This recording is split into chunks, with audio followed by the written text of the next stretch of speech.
topic for this week's mission report is Scary Animals. The date is 25 April and the story is about a preacher whose name is Dieudonne. Here it reads: Dieudonne was on fire for God in the Democratic Republic of Congo. His job was to preach on university campuses and bring students to his church. He was good at his work and he excelled at it for many years. Then, when he was 68, Bible workers unexpectedly showed up at his door and invited him to Seventh-day Adventist evangelistic meeting. Dieudonne and his wife went to the opening night and were astonished to see a giant banner with pictures of ugly beasts. Wow!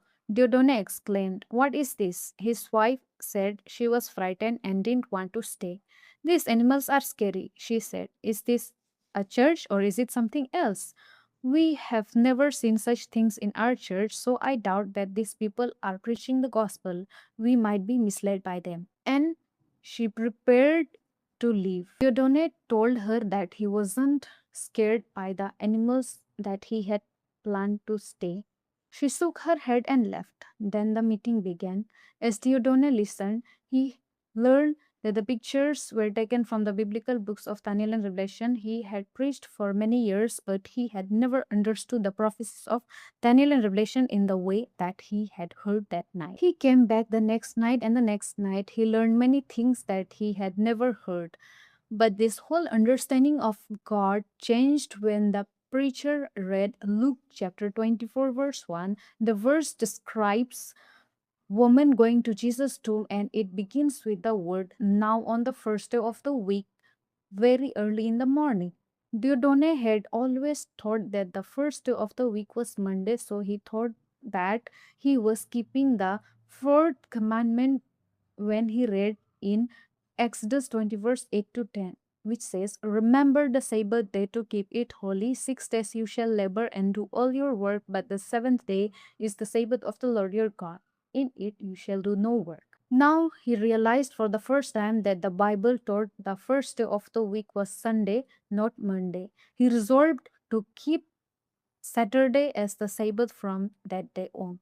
When the preacher made a call for baptism, Dieudonne didn't need to think twice. He had been baptized before, but he thought, this is my opportunity to be baptized into the truth. He went forward right away.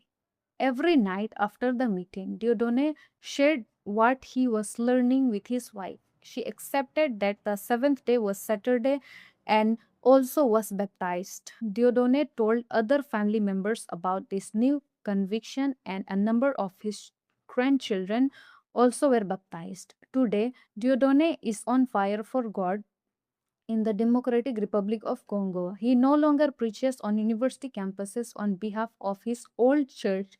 Instead, his new church has helped him set up a tent beside a city sidewalk where he invites passers to take Bible studies. He also invites them to his new church. In the first few months of his tent outreach, 20 people joined the church. My greatest joy is to go out into the community, Dieudonne said.